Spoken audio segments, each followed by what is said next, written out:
मुफ्ती तारिक मसूद के बयानात के लिए मुफ्ती साहब के ऑफिशियल चैनल मुफ्ती तारिक मसूद स्पीचेस को सब्सक्राइब करें। अच्छा मेरे भाई, तो अल्लाह क्या फरमाते हैं, लियब्लुवकुम, अल्लाह ने तुम्हें क्यों पैदा किया। गोरा आज तक इस सवाल का जवाब हमें नहीं दे सका। लियब्लुवकुम, वो तुम्हें आजमाना चाहता है। क्या आजमाइश है? अय्युकुम अहसनु अमला, तुम में अमल ज्यादा से ज्यादा अच्छा कौन करता है। तुम में अमल ज्यादा से ज्यादा, अहसन कंपैरेटिव डिग्री है, इसमें तफजील, अच्छा नहीं, दूसरे के मुकाबले में अच्छा। क्योंकि कुछ अच्छा करेंगे तो जब वो अच्छा करेंगे वो कहेंगे हम तो इम्तिहान में पास हो गए, अच्छा कर लिया ना हमने। तो अल्लाह कहते हैं नहीं, इम्तिहान सिर्फ अच्छा नहीं है, अच्छे से अच्छा। खोपड़ी शरीफ में बात आ रही है, दिमाग से करंट जा रहा है ना दिल की तरफ, तो बात आ रही होगी, जब दिल को दिमाग चला के रखा हुआ है तो बाकी चीज़ें भी दिल दिमाग समझ रहा होगा। तुम में अच्छा अमल कौन करता है। वहुवल अजीजुल गफूर, वो ज़बरदस्त गालिब है, बुरा करोगे तो पकड़ेगा तुम्हें। अल गफूर, और अगर गलती करके तुम्हें एहसास हो गया कि मैं गलत ट्रैक पे चल रहा हूँ, तौबा करोगे तो वो क्या करेगा, माफ़ कर देगा।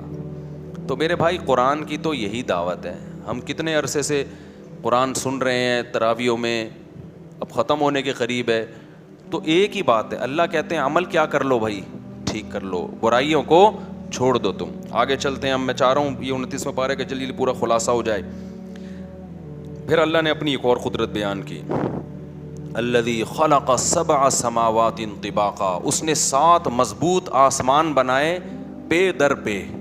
एक आसमान, फिर उसके ऊपर दूसरा आसमान, फिर उसके ऊपर तीसरा। हम अभी तक पहले आसमान को नहीं देख पाए हैं। कितनी बड़ी कायनात है ना, जो साइंसदान बताते हैं आदमी की खोपड़ी घूमना शुरू कर देती है। और ये सारी पहले आसमान के नीचे नीचे है, पहले आसमान के नीचे। इसके बाद कितनी बड़ी छत होगी जो इससे भी बड़ी कायनात है उसके ऊपर। यानी आप उस, और आसमान ऐसे गोल है, ऐसे जाए जैसे खोपड़ी में दिमाग रखा हुआ है ना, ऐसे ही अल्लाह ताला ने एक नारियल की तरह पैक किया हुआ है, इस कायनात को पैक किया हुआ है। और कुरान से भी पता चलता है इन्ना लमूसिऊन, हम इसको वुसअत भी दे रहे हैं, तो फैल भी रही है, ये रुकी भी नहीं है। अब वो फैलने के अंदाज क्या है, आसमान फैल रहा है या आसमान के अंदर, लेकिन बज़ाहिर ऐसा लगता है कि हम आसमान ही का हुजम बढ़ता जा रहा है। क्योंकि जब कायनात फैल रही है तो वो जो ऊपर खौल है ना, इसकी मिसाल ऐसे है जैसे फलों के ऊपर जो छिलका होता है ना, तो फल की ग्रोथ से वो छिलका भी आहिस्ता आहिस्ता क्या करता है, ग्रो करता है। हमारे ऊपर एक खाल है ना, हम जब बड़े होते हैं तो ऐसा कभी देखा कि हम बड़े हो रहे हैं, खाल वही है, हमारी स्किन वही है, तो हम तो अजीब से हो जाएंगे ना, फंस जाएंगे उसके अंदर। हमारे साथ साथ हमारी स्किन भी बड़ी होती है।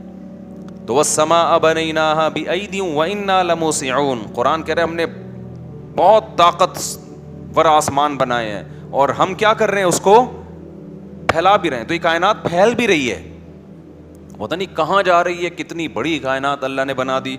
आगे अल्लाह ताला फरमाते हैं मा तरा फी खल्क़िर रहमानि मिन तफावुत, ए मुखातब, तू रहमान की बनाई हुई चीज़ों में कोई ऐब नहीं देखेगा। ये भी अल्लाह के वजूद की, उसकी कुदरत की बहुत बड़ी दलील है। हर चीज़ में एक अलग ही मैनेजमेंट, हर चीज़ में। ऐसा लगता है इससे बेहतर इसको बनाना मुमकिन था ही नहीं। परिंदों की चोंचें देख लो खाली आप, कुछ परिंदों की चोंच कैसी होती है, मुड़ी हुई। आपने तोते की चोंच मुड़ी हुई होती है, आपने कहा यार ये मुड़ी भी ठीक नहीं है, इसको सीधा कर दो, मर जाएगा थोड़े दिनों में। क्योंकि उसकी जो खुराक है ना, जिस अंदाज की अल्लाह ने खुराक दी है, उसकी खुराक के लिहाज से मुड़ी हुई चोंच ही उसके लिए सूटेबल है। तो चोंच कैसी बना दी, मुड़ी हुई।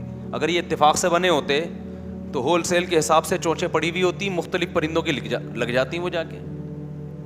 क्या ख्याल है, कोई भी किसी के इर्तिका के नजी में फिट आ गई, ऐसा थोड़ी हो रहा है भाई। हर परिंदे की चोंच उसके हिसाब से फिट की जा रही है। ये जो पानी में शिकार करने वाले परिंदे हैं, सारस वगैरह, इनकी चोंचें क्या होती हैं, लंबी, पूरे चप्पू होते हैं। ये वाइपर की तरह ना पानी के अंदर ये बाहर खड़े होके ऐसे मज़े से एंजॉय कर रहे हैं और चम्मच की तरह ना पड़क करके मछली को पकड़ा। اور ایسے ایسے پرندے اتنے بڑے بڑے, اب ان کو اللہ نے سائز چھوٹا دیا, چونچیں بہت بڑی دے دی ہیں تاکہ ایک ٹائم پہ نا تم زیادہ مچھلیاں لے جا سکو.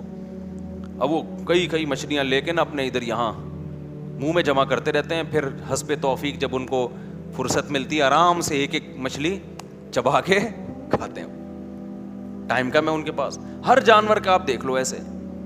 اچھا, گروتھ ریشو کا بڑا عجیب حساب ہے. جن جانوروں کی میں موت کا ریشو زیادہ ہے ان کا گروتھ ریشو بھی زیادہ ہے.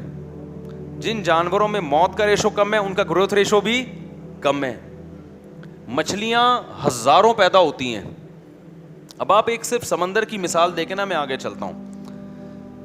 دیکھو سمندر میں جو مچھلیاں ہیں نا, ہزاروں, ایک مادہ سے ہزاروں مچھلیاں پیدا ہوتی ہیں. اگر سمندر کی مچھلی کی جو ماں ہے نا, بچوں کی ماں, وہ بچوں کو ایسے پالتی نا جیسے مرغی اپنے چوزوں کو پالتی ہے, سمندر میں پاؤں رکھنے کی جگہ نہیں ملتی. اتنا گروتھ مچھلیوں کی بڑھ جاتی کہ مچھلیوں نے سمندر کی ساری مخلوق کو ختم کر دینا تھا. جتنی گرینری سمندر کے اندر, پودے مودے سب ختم, مچھلیاں ہی ہوتی اور پانی ہوتا. اور تھوڑے دنوں میں جب ساری غذا ختم ہو جاتی سمندر کی, یہ خود بھوک سے مر کے ختم ہو جاتی. اللہ نے کیا نظام بنایا, ہزاروں بچے پیدا ہو رہے ہیں لیکن ماں ان کو پالے گی نہیں بلکہ ان کی دشمن ہے. پیدا ہوتے ہی کھانا شروع, ٹک ٹک ٹک, 4-6 بچ گئے, یہ ان کی قسمت ہے.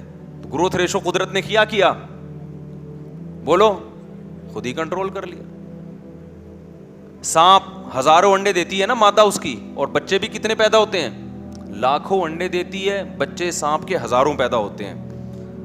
ماہرین کہتے ہیں اگر سانپ کے بچے سانپ کی مادہ دشمن بن کے کھانا نہ شروع کر دے نا, تو ریگستانوں میں, صحراؤں میں سانپ ہی سانپ نظر آئے آپ.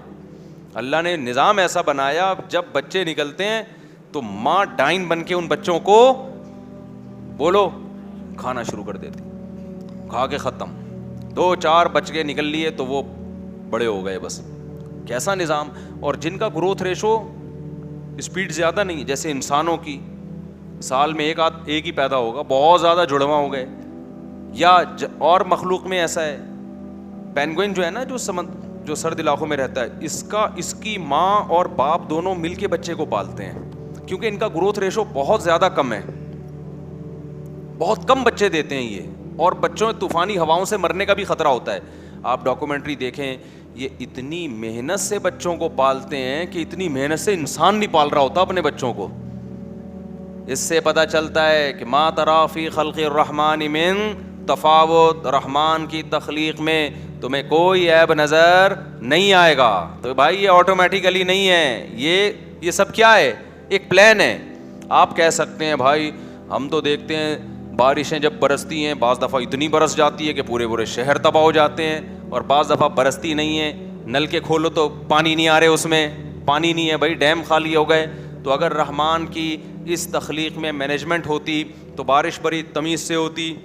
کیا خیال ہے, جب پانی کی ضرورت ہوتی بارش ہوتی, جب ضرورت ختم ہو جاتی بارش ختم. تو یہ بھی ملحد لوگ اعتراض کرتے ہیں.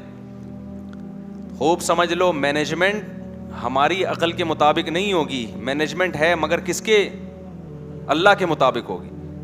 وہ اسی کو مینجمنٹ سمجھتا ہے, تاکہ لوگ حادثوں سے بھی ڈرتے رہیں, تاکہ لوگ خدا کی طرف توجہ بھی کرتے رہیں. بھائی قحط بھی پڑ سکتا ہے تو خدا سے مانگو, زلزلے بھی آ سکتے ہیں, وہ تباہ بھی کر سکتا ہے.